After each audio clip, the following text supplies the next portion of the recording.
ಬಂದೆ ಬಂದ್ಬಿಟ್ಟೆ. ಚೆನ್ನಾಗಿದ್ಯಾ? ಚೆನ್ನಾಗಿದ್ದೀನಿ. ಇವನು ನನ್ನ ಸ್ನೇಹಿತ ಜೆಪಿ ಅಂತ ನಮಸ್ತೆ. ಬಾಂಬೆದಲ್ಲಿ ಬಿಸ್ನೆಸ್ ಮಾಡ್ಕೊಂಡಿದ್ದಾನೆ. ನೀನ್ ಹೋಗಮ್ಮ. ನೀ ಹೋಗೆ. ಇವಳು ಮಗಳು ಮಾಯಾ. ಆಂಟಿ. ಹಲೋ. ಇವ್ರ ಮಾವ ಸೆಂಟ್ರಲ್ ಮಿನಿಸ್ಟರ್ ನಮ್ಮವ್ರೆ. ಎಲ್ಲೋ ಹುಡ್ಗ ಕಾಣಿಸ್ತಾನೆ ಇಲ್ಲ. ಅವನ ಸ್ವಿಮ್ಮಿಂಗ್ ಪೂಲ್ ಹತ್ರ ಇದ್ದಾರಮ್ಮ. ನನಗ್ ಪರಿಚಯ ಮಾಡ್ಸೋ. ಇರೋ ಆಮೇಲೆ ಬಾಬಾ ಅದೊಂದು ಕೆಲಸ ಮಾಡ್ಬಿಡ್ತೀನಿ. ಈ ಸ್ವಿಮ್ಮಿಂಗ್ ಪೂಲ್ ಬೇಡ ಕಣ, ಒಂದ್ ಬಕೆಟ್ ನೀರಿದ್ರೆ ಆರಾಮಾಗಿ ಸ್ನಾನ ಮಾಡ್ಬೋದು. ಇಷ್ಟೊಂದ್ ನೀರ್ ನಮ್ಗೆ ಹಾಕೋ ಸ್ನಾನ ಮಾಡಕ್ಕೆ. ಅವನು ಇವನು ಅವಳಿಗೆ ಈ ಚೆನ್ನಾಗ್ ಬರುತ್ತೆ, ಅವಳು ನಿಲ್ಸ್ಬಿಟ್ಟು ನನ್ ಬಿಟ್ಬಿಡ. ನೀನ್ ಸುಮ್ನೆ ಕತೆ ಕಟ್ಬೇಡ. ಫಸ್ಟ್ ಟೀ ಶರ್ಟ್ ಆ ಟೀ ಶರ್ಟ್ ನಾನ್ ಬಿಚ್ಚಲಪ್ಪ, ದೃಷ್ಟಿ ಆಗುತ್ತೆ. ಸಂತೋಷ್ ಇವನು ನನ್ನ ಸ್ನೇಹಿತ ಅಜಯ್ ಪ್ರಕಾಶ್, ಮುಂಬೈಯಿಂದ ಬಂದಿದ್ದಾನೆ.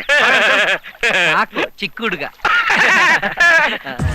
Hi handsome. ಮಗಳು ಐ ಆಮ್ ಮಾಯಾ.